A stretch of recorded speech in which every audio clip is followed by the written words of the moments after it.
مسجد شهر انگرز تا امروز که برادران از طریق کارت اون مادر که به ما ارسال کردن و کمک ها و صدقات خود را رساندن به مبلغ 2,200,000 به ما تا حال رسیده است. بسم الله الرحمن الرحیم. الحمدلله رب العالمین. امیدوارم روز همه عزیزان برادران و خواهران بخیر باشد. و حالا در مسجد شهر انگرز امروز تخته زکات کرده بودیم. 25 کوب تخته الحمدلله که به این مسجد آورده شد.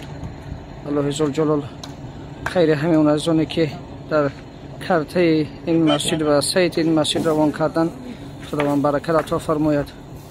و انشالله که امید داریم از همه عزیزان که خیرهای خودشون انشالله که به ما رسانند و این مسجد شهر انگرز مسجد الفرقان را با هم انشالله که آباد سازیم.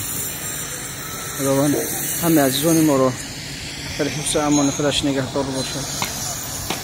بچه ها در حال فراوردن تخته ها هستند.